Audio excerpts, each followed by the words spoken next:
we had developed a fairly effective biological weapons program, but the Soviet Union, exploiting the revolution in genetic engineering and molecular biology that happened in the 1970s and 1980s, went 10, 20, 30 years beyond what we ever achieved in the sophistication and lethality and variety of biological weapons.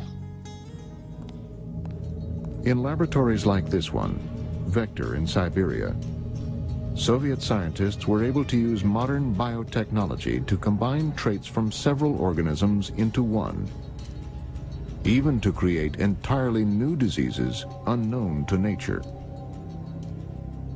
There's a guy named Sergei Popov who did this research for a long time for the Soviets, and you know, what he did was scary. He scares himself, and yet at the same time, you see, when you talk to him, you see him still fascinated. You know, he can't help himself. You know, it's like Oppenheimer and the atom bomb. You know, it's so technically sweet. Well, you talk to Sergei, and he is still infused with this sense of possibility. You know, gosh, if I just took one from column A and one from column B and one from column C and put them together in a new way, eureka, you know, what, you know, crazy things could we concoct? And some of them are crazy. Some of them are terrifyingly crazy. I was in charge of a relatively large team, the biggest team probably in the history of the Soviet Union dealing with synthetic DNA. Sergei Popov is now working in Virginia under a U.S. Defense Department contract to do biomedical research.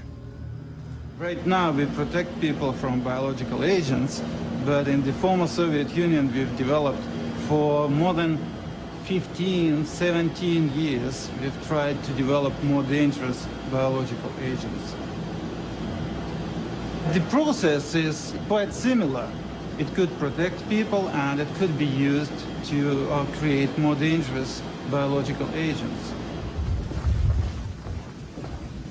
Popov is now studying how to help the human immune system fight disease.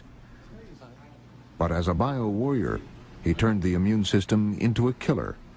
He did it with genetic engineering. So these are bacterial cells. They are ready to take up new genetic information which is encoded in plasmid DNA. A plasmid is a small ring of DNA found in many bacteria. This DNA provides instructions for certain traits, including production of toxins or resistance to antibiotics. Each trait is encoded in a segment of DNA called a gene. This clear liquid contains gene fragments. So we mix this small amount of DNA with cells. Using techniques developed since the 70s, scientists are able to take genes from one organism and transfer them to another. If done properly, the inserted gene will take up residence within the DNA of its new home. In this demonstration for NOVA, Dr. Popov transferred an animal gene, one that makes a sea anemone red, to a colony of bacteria, which turns red in the process. Essentially, we've used the same technique in the former Soviet Union to create new biological weapons, new biological agents with essentially new properties and higher virulence. In the Soviet Union, Popov isolated a gene that produces the protein myelin, which helps conduct nerve signals. He extracted the myelin gene from a small mammal and inserted it into the bacteria that causes Legionnaire's disease.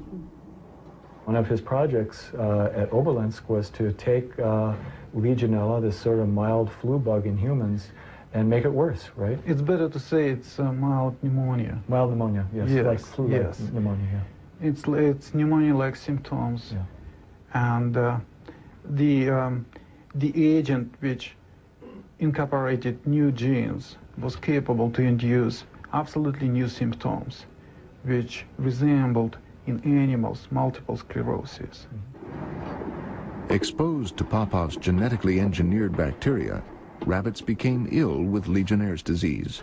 Then something strange happened. Their immune systems attacked the myelin around their own nerves, as if it were an invading pathogen. The majority of animals died of unusual symptoms because pneumonia went away.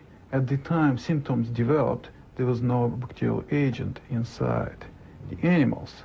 So if you were, a physician trying to figure out what happened, that would be impossible to find any kind of disease. No trace. So the animals were completely healthy, but several weeks later, it's better to say 2 weeks later, first symptoms appeared, and those symptoms were severe paralysis and final death.